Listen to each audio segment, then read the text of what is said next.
경북 구미의 한 어린이집에서 보육교사가 아동을 학대했다는 신고가 들어와서 경찰이 수사에 나섰는데요.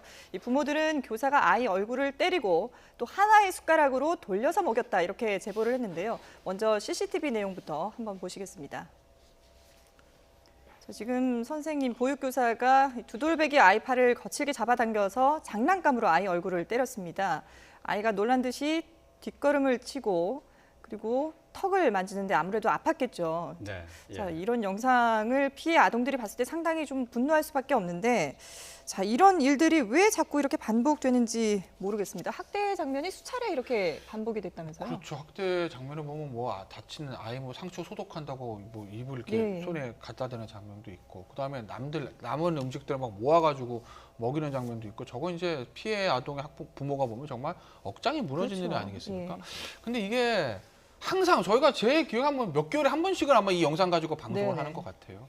그 정도로 처음에 나올 때마다 우리가 처벌한다, 제도 개선한다라고 하지만 이게 이제 계속 반복이 되는데 뭐 예전에 그래서 이 어린이집에 CCTV 의무 설치하는 거 가지고 또 국회에서 법안 통과하는 거 좀 한바탕 소란도 좀 있었고, 어쨌든 지금은 저 CCTV가 많이 달려 있는 걸 알고 있는데, 이게 우리나라 이제 육아나 보육 시스템 자체가 좀 문제가 있는 거 아닌가 싶어요. 그러니까 워낙 보면 필요한 아이들에 비해서 선생님 숫자도 부족하고, 예를 들면 정말 이상적이라면 아이 한 명에 선생님 한 명이 제일 좋을 텐데 그게 아니고 아이 여러 명의 선생님이 얼마 없으니 이 아이들에 대한 관리들도 잘 안 되고, 그러다 보니 이제 이 선생님들이 아이들에게 본인이 받는 스트레스를 좀 전가하는 거죠. 예, 예. 뭐 그런 것들이 좀 이루어지고 있는데 일단 이런 거 같은 경우는 재발 방지하기 위해서라도 저 선생님과 그다음에 그 원장에 대한 강력한 처벌은 필수적이고, 네. 그리고 나서 플러스 뭔가 이 예산을 좀 더 투입해서라도 이 복지시설 좀 확충하고 선생님들 숫자를 좀 늘려서 조금 원활한 환경 속에서 아이를 돌볼 수 있는 좀 판을 좀 만들어줘야 되지 않나, 저는 그렇게 생각합니다. 예. 지금 저희가 CCTV를 통해서 지금 아이를 학대하는 장면을 봤는데요. 여기에 보낸 아이의 학부모가 이것 외에도 이 CCTV를 통해서 발견이 된 아동 학대 상황이 여러 건이 있다고 합니다. 그 얘기를 좀 잠시 들어보겠습니다. 해봐. 애가 아이를 하니까 계속 그냥 손을 돌려가면서 바르고 그게 20, 30대예요. 선생님 손을 애 입에 넣어서 짬밥처럼 모아서 그거를 식판에 같이 모은 거를 저희 애 입에 줘요. 네.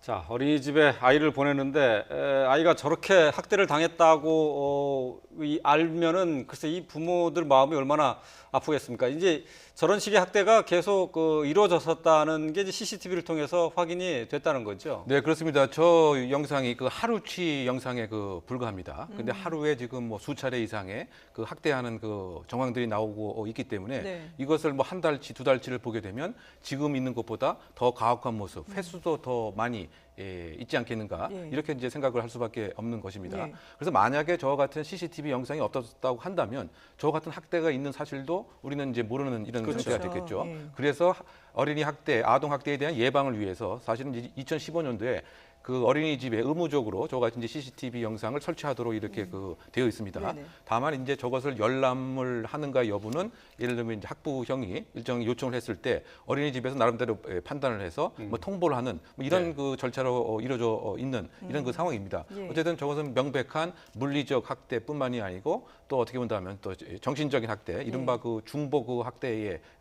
요소가 있기 때문에 소위 말해서 학대 혐의는 분명히 농후한 것이고, 다만 저 보육교사 한 명만 한 것인지 아니면 다른 또 보육교사도 함께 했던 것인지, 네. 그러면 저것을 다 알고 있는 원장도 함께 뭐 공범의 혐의는 없는 것인지, 뭐 이것이 아마 영상 자료를 통해서 수사의 초점이 되지 않을까 생각됩니다. 이제 그런데 이렇게 영상이 버젓이 있는데도 불구하고 어린이집 측에서는 오히려 이 영상을 유포했다는 이유로 그 학부모를 고소하겠다 이런 입장을 보이고 있다고 이게 했죠. 이제 뭐 일종의 명예훼손이라든지 업무방해 예. 얘기를 하는 거예요. 근데 제가 봤을 때는 뭐 고소한다 하더라도 이 학부모가 예를 들면서 처벌받을 확률이 굉장히 낮다고 보고, 이게 예를 들어서 허위의 영상을 뭐 편집해서 했다 그러면 허위 사진 유포에 업무방해도 당연히 되는 것이고요.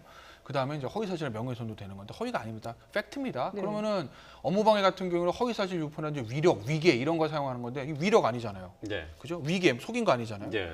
허위사실 근데 유포 아닙니다. 법으로는 예. 뭐 이 아닌 교수님께서 거죠? 예. 지적을 했지만은 예. 이 어린이집에 설치된 CCTV의 영상은 예. 어린이집 원장의 허락 없이는 밖으로 유포가 안 되고 공개가 안 되는 건 아닙니까? 아니 그런다 하더라도 아니 볼 수 있으니까 내가 봐서 예. 이제 공개를 한 건데. 볼 수는 있지만 아, 그거를 촬영해서 예. 또 유포시키는 건 또 다른 또 얘기 아니요, 아닌가요? 저는 그렇게 보진 않아요. 저는 이제 그러면 이게 이게 일종의 뭐 허위사실 유포의 명예훼손 문제가 생기는 건데 네. 이거는 허위가 아니죠.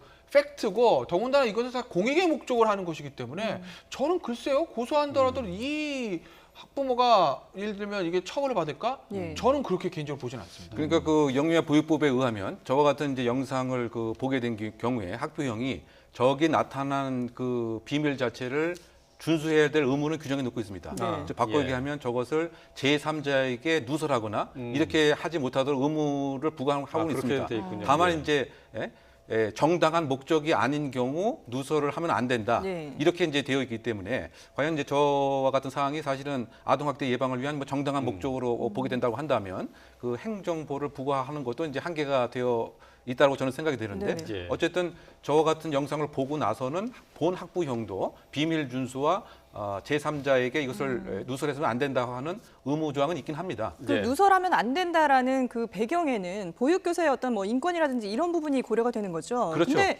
사실 저 화면에는 지금 아이의 인권도 충분히 있는 문제 아니겠습니까? 그렇죠. 그런데 저것이 이제 그 수사 만약에 자료인데 저 예. 수사 자료 자체가 제3자에게 관련 없는 제3자에게 혹시 예를 들면 다른 무슨 상업 목적이라든가 뭐 이런 것으로 이제 누설될 수도 있지 않겠습니까? 네네. 그것을 사실은 이제 방지하려고 하는 그와 같은 의무 조항이 아닌가 그 생각이 되고요. 예. 그래서 이제 큰 틀에서 봤을 때는 저것은 공익성이 더 우선되는 거고 예. 어떻게 본다면 이제 학부형으로서의 하나의 뭐 정당 뭐 행위로서도 볼 수가 있기 때문에 예. 뭐 가벌성이라고 하는 그 측면에서도 사실은 뭐 처벌의 의미는 이제 없다고 저는 뭐 생각이 되네요. 예. 그러니까 뭐 김세현 변호사도 저 CCTV 영상 유포 자체가 법적으로 문제가 될 것 같지는 않다. 저는 뭐 이런 그렇게 봐요. 생각이시죠? 예, 예, 알겠습니다. 예. 자, 지금까지 이웅혁 건국대 경찰학과 교수 그리고 김태현 변호사와 함께했습니다. 두 분 말씀 잘 들었습니다.